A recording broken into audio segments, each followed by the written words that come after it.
Bonjour, Marika Lemay, artiste et formatrice en mix média. Donc, vous pouvez voir ici, j'ai décidé d'utiliser le tape que j'ai depuis un petit bout de temps de 49 in Market et je trouvais qu'il allait bien avec ce papier de riz-là de Ronron Design. J'ai été coller le tout avec de la colle en bâton parce que je trouve que ça sèche plus rapidement pour utiliser de l'aquarelle après, mais je pourrais prendre aussi du médium gel pour fixer le tout. Alors, je vais utiliser mes aquarelles, pas de pigment. C'est mes préférés et je suis ambassadrice. Donc, si tu veux obtenir 15% de réduction, tu peux utiliser mon code Marika15. Et ici, je me suis fait une petite palette coordonnée au tape duquel je pars et qui va bien aussi avec le papier de riz. Et je travaille dans un journal de Art by Marlene qui n'est pas du tout fait pour l'aquarelle.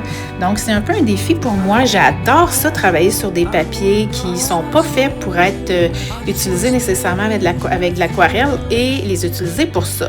Donc, on voit que j'ai un résultat différent à gauche d'à droite parce qu'il y a une page qui est beaucoup plus lustrée et l'autre qui l'est moins. Et ce papier-là n'absorbe pas l'eau. Je vais rajouter des petites gouttelettes. Et après ça, j'étampe en Versafine mes étampes. Donc, feuillage allongé, c'est mon étampe préférée à vie avec Ronron Design. C'est moi qui l'ai dessinée et c'est eux qui la vendent. Donc, voilà, je rajoute un petit peu de couleur prune pour faire ressortir mon feuillage. Et ensuite de ça, je vais me faire des fleurs. Ça, c'est trio de fleurs rétro. Et je vais mélanger un petit peu de prune, de violet plutôt, avec gingembre ou petit roux pour que ça se mélange un petit peu, que ça donne une teinte un peu brunante pour rejoindre un petit peu le brun qu'il y a dans le tape. Et puis après ça, c'est juste une question d'agencer comme il faut, comme je voulais. Est-ce que je mets des fleurs dans les cheveux? Non. Alors bref, j'ai pas mal rassemblé ça au même endroit.